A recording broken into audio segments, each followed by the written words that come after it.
तो आज हम पढ़ेंगे डेवलपमेंट के बारे में।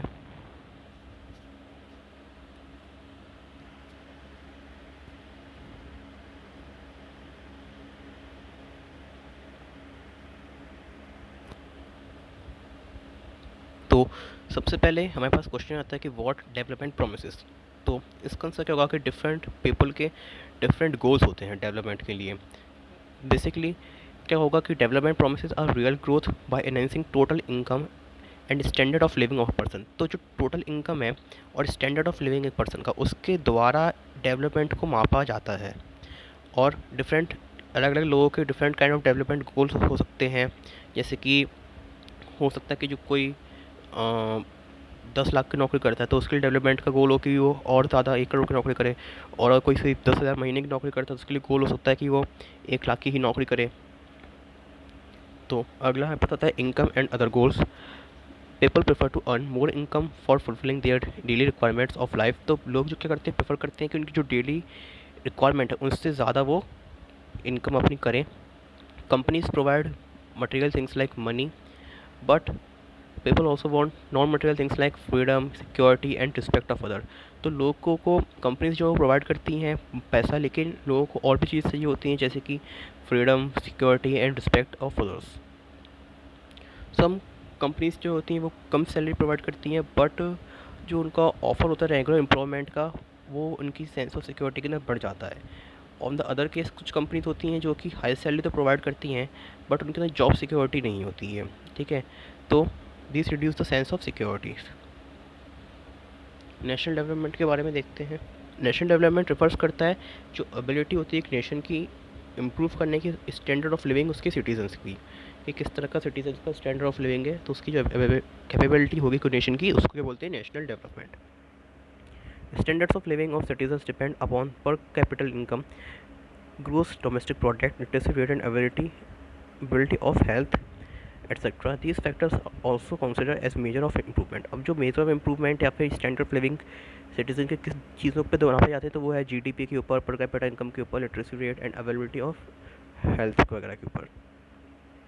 तो किस तरह से कंपेयर करें डिफरेंट कंट्रीज़ और स्टेट को, तो हम जो कंपेयर करते हैं डिफरेंट कंट्रीज़ और स्टेट को बेसिकली किसके बेस पे करते हैं, पर कैपिटा इनकम के बेस पे करते हैं। लेकिन ज़रूरी नहीं है कि ये सिर्फ यही होना चाहिए, पर कैपिटा इनकम को बेस पे करना चाहिए। तो we can not take national income to compare different countries because each country has different population rate. Per capita income is calculated by dividing total income of country to the population of particular country. यानी कि कोई भी country के अंदर अलग अलग population होती है, तो नेशनल इनकम के बेस पे तो कर नहीं सकते, तो इसलिए पर कैपिटा इनकम के बेस पे ही करते हैं। और ये कैसे निकाला जाता है, तो ये निकाला जाता है कि उस कंट्री में कितने लोग हैं टोटल, और उस कंट्री के अंदर कितनी पर इंसान की इनकम हो रही है, मतलब तो उन सबको जो सम करेंगे उनका एवरेज निकालेंगे, तो इस तरह से हमें मिलेगा पर कैपिटल इनकम। तो पर capital income of a country show करता है standard of living of citizens की इन पर्टिकुलर कंट्री के अंदर। कंट्री की ज़्यादा पर कैपिटल इनकम होगी वो ज़्यादा डेवलप्ड कहलाएगी एज़ कम्पेयर टू अदर। तो इनकम एंड अदर क्राइटेरिया को देखते हैं। जैसे कि अचीविंग करना होता है डेवलपमेंट को, लोगों के अलग अलग गोल्स होते हैं। तो people not only want better income, they also want non material things like freedom, security, respect of other, ये हमने पढ़ा था अभी। और डेवलपमेंट नेशन की जो एवरेज इनकम होती है और या फिर पर कैपिटा इनकम होती है, उसके बेस पे उसको किया जाता है।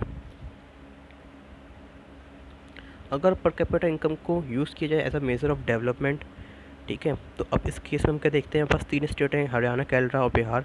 यहाँ पे पर कैपिटा इनकम सबसे ज़्यादा किसकी, हरियाणा की है, देन केरल की 1,40,000 है, देन बिहार की 31,000 है पर capita income in rupees in year 15-16। तो क्या होगा इस हिसाब से, तो बिहार लेस डेवलप्ड स्टेट होगा इन सब में से, लेकिन ऐसा सच में नहीं है अगर आप अदर कैटेगरी को भी देखें। तो जैसे कि literacy rate, infant mortality rate, net attendance ratio, इन सबके बेसिस पे भी कोई भी की डेवलपमेंट को नापा जाना चाहिए। सबसे पहले हमारे पास आता है literacy rate. It is the number of people above 7 years of age who are capable to read and write with understanding. तो यो लोगों का नंबर है, कितने लोग 7 ईयर्स की अबव एज के लिख सकते हैं और पढ़ सकते हैं, पढ़ने समझने के साथ साथ, यानी कि समझ भी सकते हैं, लिख भी सकते हैं, पढ़ सकते हैं, उसको क्या बोलेंगे, वहाँ का लिटरेसी रेट। और higher the literacy rate more developed a state will be. India का जो लिटरेसी रेट है वो 64%, और केरला जो है उसके अंदर हाईएस्ट लिटरेसी रेट है, और बिहार का जो है लोएस्ट लिटरेसी रेट है ऑल इंडिया में। इन्फिनिट मोर्टेलिटी रेट क्या होता है, तो जो नंबर ऑफ़ चिल्ड्रन होता है जो कि नहीं बच पाते हैं और फिर नहीं रहते हैं, तो it is the number of children that die before attaining 1 year of age as a proportion of 1000। यानी कि 1000 पॉपुलेशन के अंदर जो चिल्ड्रन होते हैं वो 1 ईयर की एज कंप्लीट होने के पहले नहीं बच पाते हैं या फिर नहीं रहते हैं, तो उसको क्या बोलेंगे, वहाँ का infinite mortality rate. It indicates the development of a health facility in country. ये किसको इंडिकेट करेगा कि वहाँ पे कैसी हेल्थ फैसिलिटी है कंट्री के अंदर। इंडिया के अंदर केरल का जो है वो लोएस्ट IMR है, वहीं बिहार का सबसे हाईएस्ट है। एंड अटेंडेंस रेशो में क्या होगा, जो टोटल नंबर ऑफ़ चिल्ड्रन होते हैं एज ग्रुप 14 टू 15 ईयर्स के, जो अटेंडिंग स्कूल करते हैं फिर स्कूल जाते हैं, तो उनका जितना परसेंट होगा टोटल नंबर ऑफ़ चिल्ड्रन के उस सेम एज ग्रुप के अंदर, तो उसके बोलेंगे नेट अटेंडेंस रेशो। अब सिमिलरली वो यहाँ पे पूरा चार्ट में दिखाया गया है। अब द फर्स्ट कॉलम जो है वो हमें बताता है केरल के बारे में कि आउट ऑफ 1000 चिल्ड्रन बोर्न 12 जो है वो मर जाते हैं before completing 1 year of age. But Haryana के अंदर प्रपोर्शन ऑफ यही जो 3 प्रपोर्शन है वो काफ़ी ज़्यादा है, वो है 36, ठीक है, जो कि केरला के 2 टाइम्स है। और यही नंबर 44 है बिहार के अंदर। और लिटरेसी रेट केरला के अंदर जो है वो 94% है, जो कि हायर है हरियाणा और बिहार से। तो लास्ट कॉलम जो है वो शो करता है केरला के अंदर 83 आउट ऑफ 100 चिल्ड्रन जो हैं इस एज ग्रुप के 14 टू 15 एज के, वो स्कूल को नहीं अटेंड करते हैं beyond 8th class, which is greater than Haryana, यानी कि 61 and 43।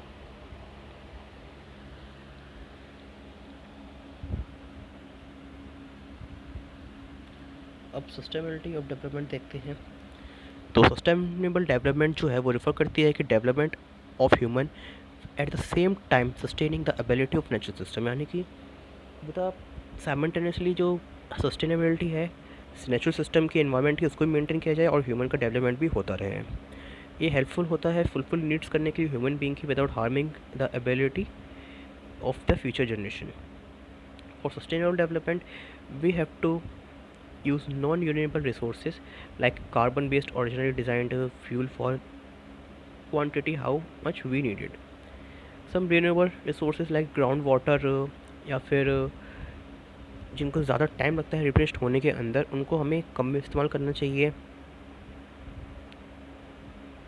Then human development index हमारे पास आता है, इसको HDI बोलते हैं। जो ह्यूमन डेवलपमेंट इंडेक्स होगा वो समरी होती है मेज़र की कि एवरेज अचीवमेंट कितना किया गया है कीन डायमेंशंस के अंदर एक ह्यूमन डेवलपमेंट का, यानी कि a long and healthy life और being knowledgeable and have decent living of standard के बेस पे जो कैलकुलेट किया जाएगा वो क्या किया जाता है, ह्यूमन डेवलपमेंट इंडेक्स। तो उसके अंदर क्या क्या आता है, literacy, life expectancy rate at birth, average education level, standard of living, तो ये सब मिला के क्या बनता है human development index. How to improve human resources, किस तरह से ह्यूमन रिसोर्सेज को इम्प्रूव किया जाए, तो यहाँ पे क्या होगा, ये ह्यूमन की जगह पे ह्यूमन आएगा। इंगेज करना चाहिए स्टाफ को। Common practices include formal mechanism for communicating organisation missions करना चाहिए, विजन्स, वैल्यूज़ और प्रायोरिटीज़ रखनी चाहिए एम्प्लॉयज़ के लिए, और wide spread use of employee recognition and rewards, उनको कभी कभार रिवार्ड्स वगैरह देने चाहिए कि उनका बेसिस के काम के ऊपर। इस तरह से ह्यूमन रिसोर्स को इम्प्रूव किया जा सकता है।